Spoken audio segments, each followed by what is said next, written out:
myself and Jacob and a couple of other investors that we're working with on this, we had the idea that we could really work with this. We could take the idea of a campground, owning and controlling a bunch of land, and transition it away from this normal like seasonal type of camper where they pay $2,000 and set their trailer for the season, to a scenario where we're bringing in people and we're making $2,000 in a week off of one tent.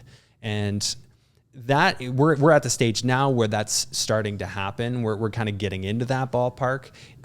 But we knew we would have to wow them. We knew we would have to invest a lot of money and really transform the campground into something that was among the very best that the region had to offer, which I think we've already done, and we've only owned it for about 6-7 months, and been operational. We opened up in April, and not for guests, but for starting work. Yeah. And we've been working hard. We're still launching new product for our trailers and our tents. And then of course we still do obviously have, regular tent camping, and people can pull their trailer in and do that too, under our Maple Ridge brand. And so the land that you bought, how big would that land be? So we're just about 90 acres. So you purchased 90 acres. Mm-hmm. Are you okay to talk about approximate kind of value? Yeah, in between 1 and 2 million. In between 1 and 2 million. Yeah. And this is, what year did you buy the actual land? We picked it up end of 2021. End of 2021. And you knew this is what you were going to do with the land, or was it at this point? Okay, so you knew exactly what you were we knew Airbnb was like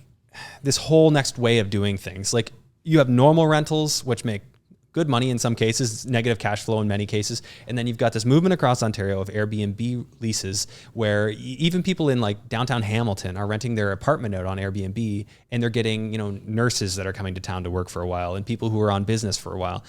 So we knew Airbnb was the angle we wanted to play with this, because camping doesn't get a lot of exposure. But if you start flashing around pictures of our glamping tents, you're going to get people interested. Airbnb will promote this type of thing. So we knew we wanted to take that Airbnb angle, a hospitality angle, not just Airbnb, like, Booking, Expedia, Travelocity, all these places. We want to be visible for that, with our trailers. So somebody who would have used a hotel, I recognize there was a need in the area, huge tourism boost going to Tobermory. People want to see that area. And there's barely anything for hotels. It's like a motel. There's like maybe a little motel on the roadside. That's what I mean, here like and a there. little strip. Like, yeah, that's what I. But nothing much. It's very underserved in my opinion.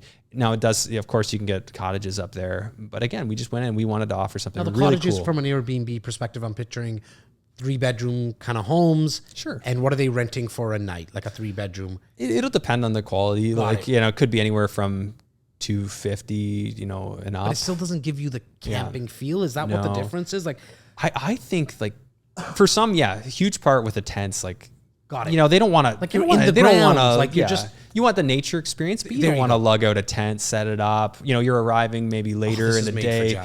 Because I'm not, you don't want to get wet. Tents, like when I was young, I camped and we'd accidentally leave the screen open. I got rained on one night. I woke up just totally soaked and freezing. That's not the camping experience we're offering. We're offering like a queen size bed in a 220 square foot tent. That is so cool. That's done up with a really unique style. And, it's turned out better than even I could have envisioned. Like, this is truly a whole team worked on this. Like, yes, we had vision, but what we've been able to find, and even with Don and Pauline running the site for us this year, and we're hoping they're going to continue on with us, just an incredible help what they've done. And Pauline's design of these tents, it's really something to see. So, and even for people not interested in glamping, definitely check out our Instagram and check out what she's done, because it's incredible, at the Grotto Getaway Glamp. We're going to throw everything. I mean, as people are watching this right now, they probably already see the images. If Yas is actually working and he's doing his job, then he'll actually put it in there somewhere. We'll see. What, out of the 90 acres, how many tents do we have up now? Right now we've got 5 operational. Okay. There's 2 more that are pretty much there, and then we've got 3 more spots that we've dedicated to use for this. Okay. And then we've got our trailer sites. We've probably got another. We have 2 operational trailers, 3 more that are at varying levels of being ready, and then we have another 2-3 sites that we are going to add trailers to. And so how much of the 90 acres have you used already? Are you well, we have 70 spots. So we have 70 camping spots. Okay. So anyone, and that takes up the full 90 acres?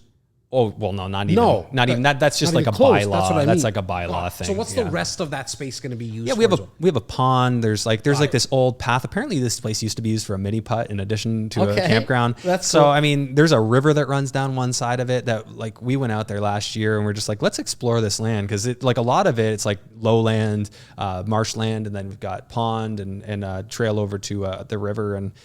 There's so much of the area we haven't even explored yet. Got it. And you wouldn't, like an individual investor can't pick up a tent and from you, like you're not going to resell any of that. Are you looking for investors from that perspective? You know, one of the things that we've been kind of mulling is, you know, if somebody had like a really unique or cool trailer and they wanted to say partner with us and put it on our site, we could potentially manage that and it would be an opportunity to sort of, put our resources together in that regard. And what can I pick up a trailer and outfit a trailer for? Like is that tough. a $30,000 spend from me or it could be.